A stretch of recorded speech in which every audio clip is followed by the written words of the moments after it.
Ladies and gentlemen, welcome back. New day, new premium slop for y'all. Hope you guys enjoyed this one. So Dogpack, the original guy who exposed MrBeast, just dropped the sequel that everyone has been waiting for. I work for MrBeast. He's a sociopath. In my humble opinion, I don't think it's as good as the last one. We do get some insane stuff. Dogpack has said that he's working on the third one. The majority of the second video, 80% of this video, is Jake telling his stories about working for MrBeast. Don't get me wrong, some stuff is important there, but to me, the most interesting moments are in the last 20 minutes where we get revealed something extremely disturbing. And if MrBeast, not the company, if Jimmy knew this, I don't see how anyone could defend it. It's beyond disgusting. I just want to show you some of Jake's parts, share his story, then we're gonna jump ahead towards the last 20 minutes where the real, and I mean the really bad stuff goes down. And this one is a long one, so if you enjoy it, subscribe, like, share, and let's just get right into it. Weddle, everybody. I'm Jake Weddle.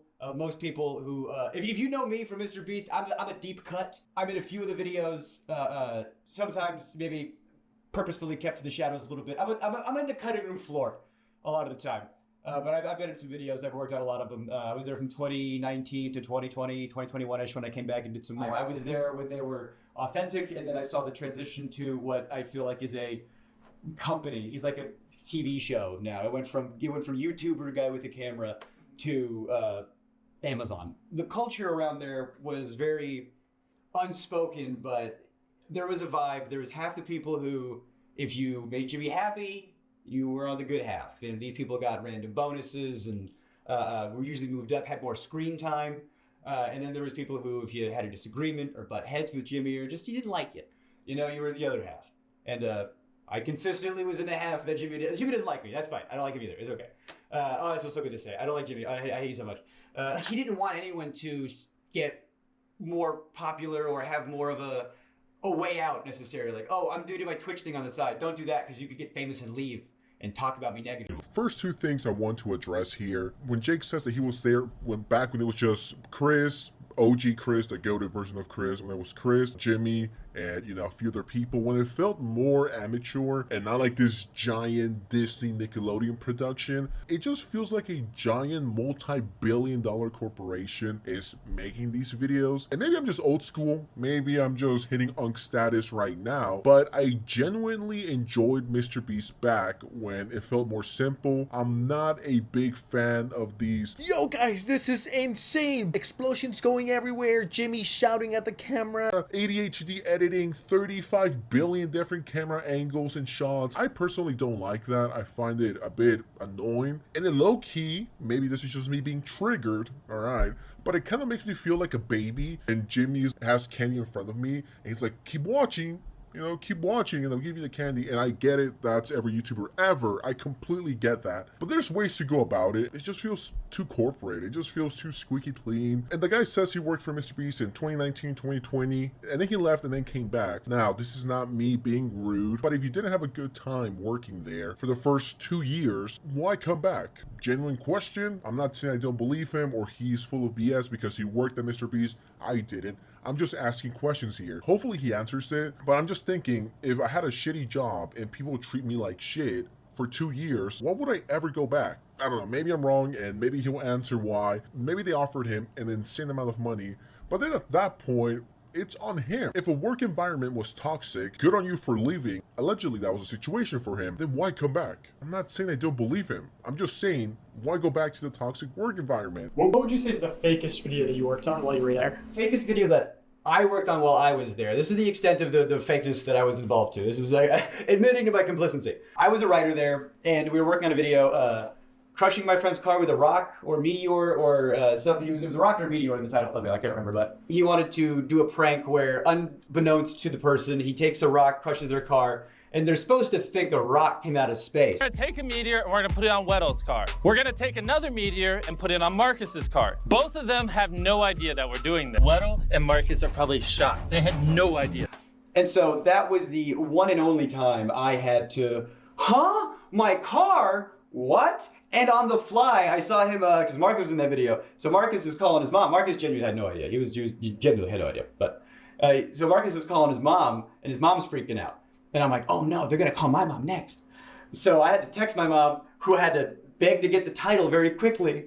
Now I'm texting my mom. I go, Mom, I'm about to call you about the meteor thing. You have no idea?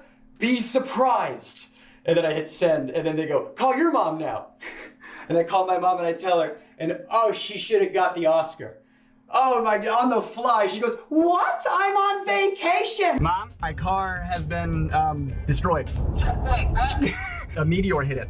Jacob, I'm on vacation. Do you understand? The other thing I talked about was there was another writer there, older comic, black guy. He had a kid, and I got paid more than him, and I thought that was wild because he was older than me, had a child. We're doing the exact same job, and I'm some 20-year-old fuckhead white guy. Why am I getting paid more than him? I brought that up. Yeah, I was talking to this other writer, Mike. It's fucked up, that's how the pay is, and I want you to get paid more, because you deserve to get paid more. I don't have a kid. And he didn't want to rock the boat. He desperately didn't want to rock the boat. He's just, I like my job. I like, because when you grow up with nothing, not to say that he did, but I know I did. You get a little something, you don't want to lose it. And if I'm wrong, people let me know in the comments below. Maybe I'm just slow, right? So correct me if I'm wrong here. Jake wanted the black guy to make the same amount of money as him or more. As according to Jake, the other guy, he wasn't getting paid enough or as much as him, and he had a kid, and awesome for you to stand up for your colleague. The way I'm assuming Mr. Beast works is the people who are on camera, because they're not the faces of the channel, but they're semi-important. I'm talking Chris, Chandler, and back in the day this guy, right? He will show up time to time. If you're in front of the camera, you make more than the writers. Like, that's not just for YouTube, but that's across entertainment. The writers, unfortunately, they don't get paid as much as the actors. Do you think the writer for the next Marvel movie, Doomsday or whatever it's called, do you think that guy or those guys, those individuals, those very talented people, do you think they're getting paid half of whatever Robert Downey Jr. is making? He's making what, 80 million? Are writers underpaid? Absolutely. If they write good stuff, they should be paid a lot of money. They're not Robert Downey Jr. They're not, these big actors who draw people into the movie theaters. And I'm guessing it's kind of the same thing here for Mr. Beast. Jake's heart was in a good place, but the guy wasn't constantly in the videos. So why would he be making the same, if not more money than you, if he's not going to appear in the videos? Once again, this is not to discredit Jake. I'm just trying to see all sides. It's best to stay neutral in stuff like this and not go full one way, which is a Mr. Beast defender route, which is Mr. Beast is innocent and he could do no wrong. In my opinion, that's dumb. And in my opinion, it's also pretty dumb to go full in on Dogpack and be like, Dogpack is exposing Mr. Beast for the shitty person he's been, and I will never defend him in my entire life. As some YouTubers are doing, because it's an easy thing to do and it's a way to not get any hate. And the reason why I'm staying neutral and I'm trying to understand both sides, and this is absolutely not to discredit Dogpack here. He brings some pretty solid points in his first video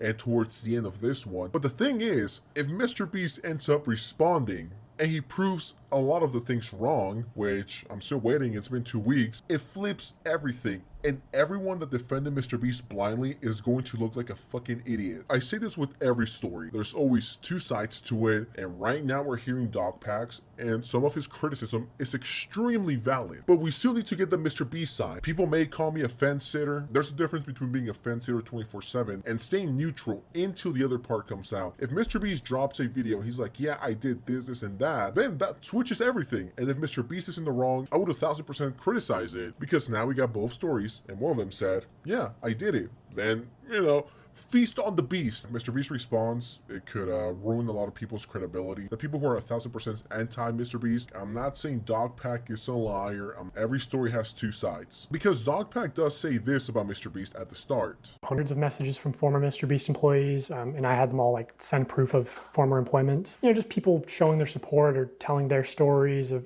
fake videos or unsafe practices, toxic workplace, stuff like that. I'm not really going to get into those claims because, for one, most people want to stay anonymous, which I understand. And also, I think most of that stuff's just been covered with the news coming out about Beast Games and everything. And also, I have more serious allegations that I want to start covering. Also, I heard from a very credible source that Mr. Beast has been sitting on a response to part 1 because he was worried if he posted it, I would instantly respond with part 2, like this is Kids Bop, Kendrick Lamar versus Drake. Also, I know Mr. Beast's secret CEO has been practically harassing my people on, hey, what's in part 2? What does he know? So I will just tell you, James, what will be in part 3, so you don't have to harass my people. It will be about serious allegations of sexual misconduct in the company and your direct involvement in covering up those crimes.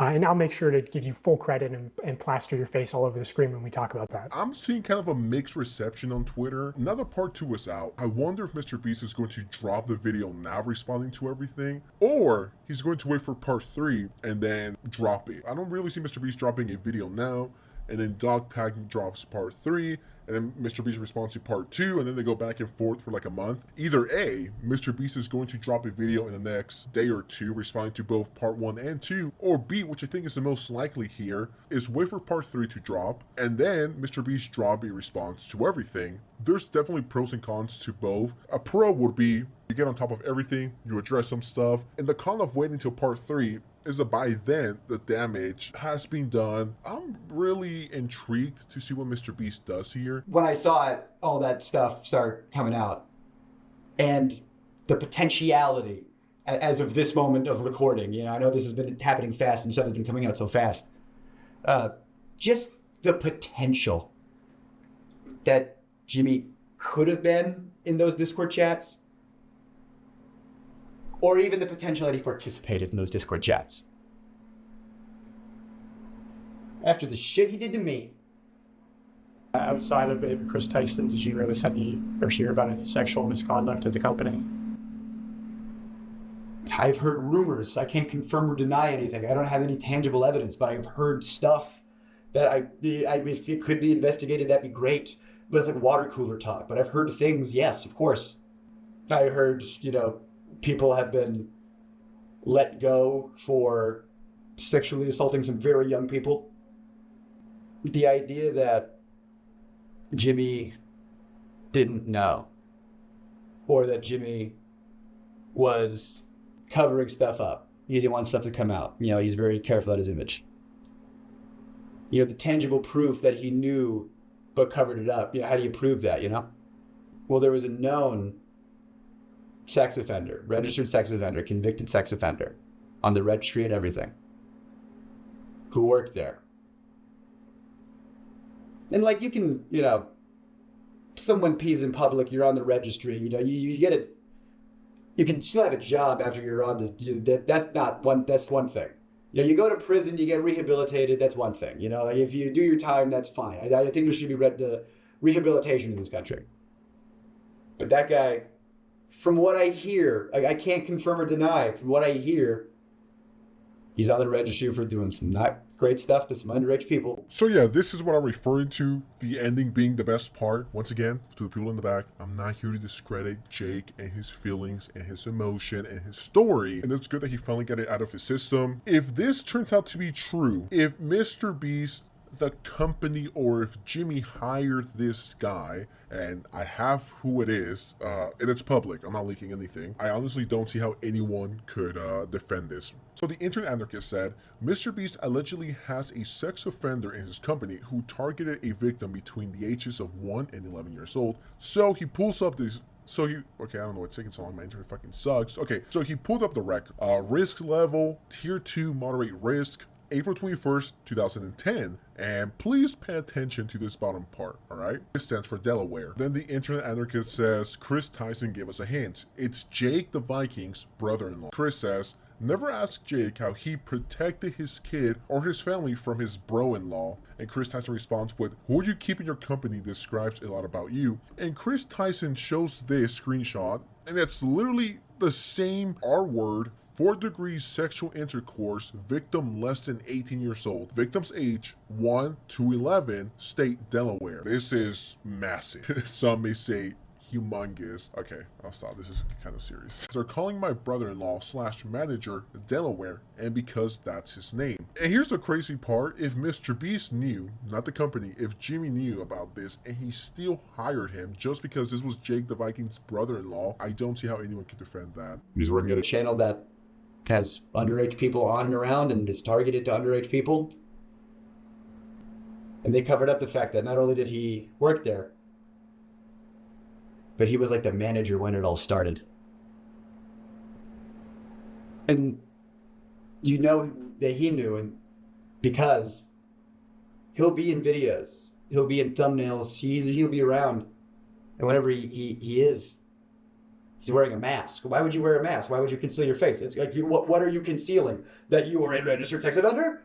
And that your face can be looked up on a thing? How much more can you literally cover up a sex offender with a physical mask? Like, do I have to, is it more on the nose?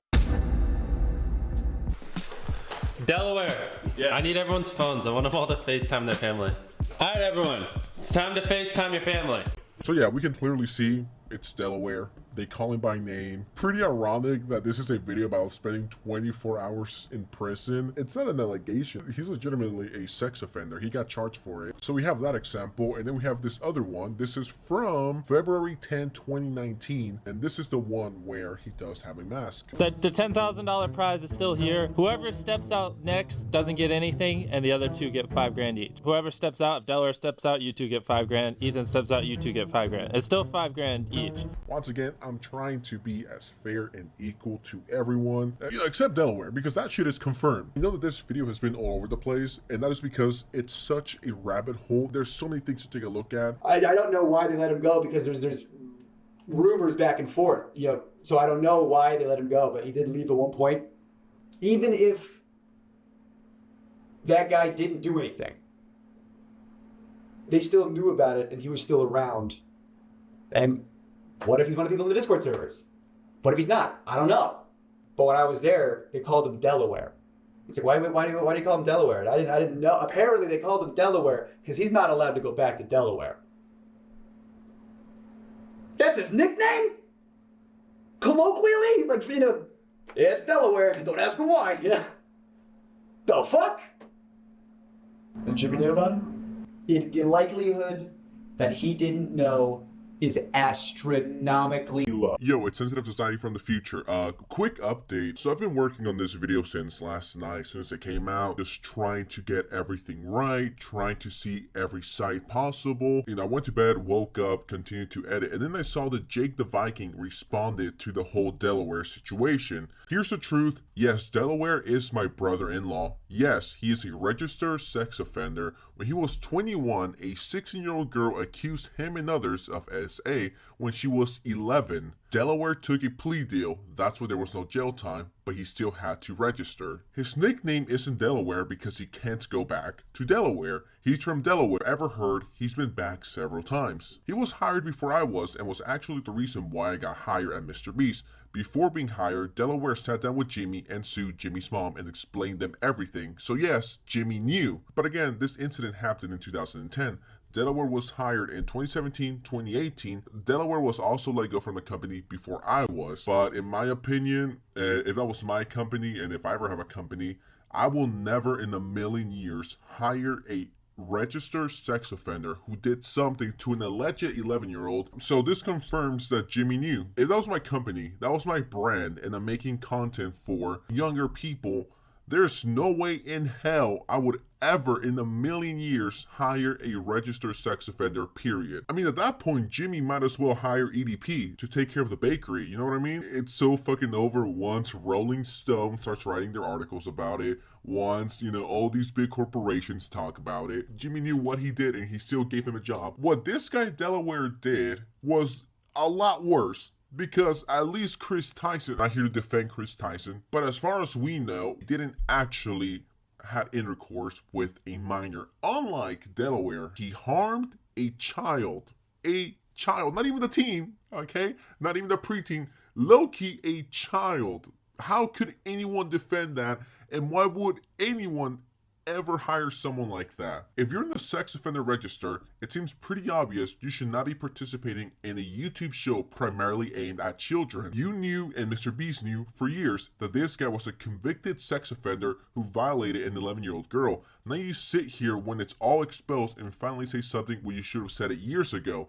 You're just as complicit as the rest of them. How could anyone fucking defend this? And I swear to God, if I see one YouTube comment by some fucking moron that's like, but guys, he changed. By that logic, in 10 years, should we forgive R. Kelly? Forget everything that EDP did in like 8 years? By then, it's 11, 12 years ago. People change, Oscar, people change. I swear to God, if anyone gives me that fucking BS reason of, that was so long ago, give the poor guy a job. No, no. This isn't some iffy, tricky situation when you're like 20 and you get caught talking to a 15-year-old, which is still wrong. Right. This is a million times worse. An 11-year-old girl was harmed, and Mr. Beast decided to hire that person. And thanks to Jake, it's now been confirmed that Jimmy and his mom knew. What excuse can they give out? If you harm an 11-year-old girl, you deserve the absolute fucking worst. A little concerning that he was around, once again, this video. Okay, so finally I have a recorded phone conversation. The person on the other end of this line is a different former Mr. Beast employee talking about Delaware. Also, apparently before this phone conversation got recorded, the person on the other end of the line said that the Mr. Beast team was actually trying to expunge Delaware's record off the registry, and that's what actually like sparked this person to start recording. Was he was a hustler, dude.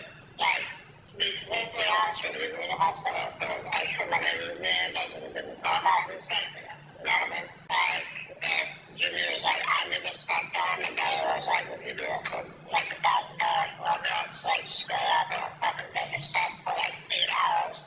I would say, you know, I'd be like, yeah, sure, whatever. And it was Reed's idea to get involved.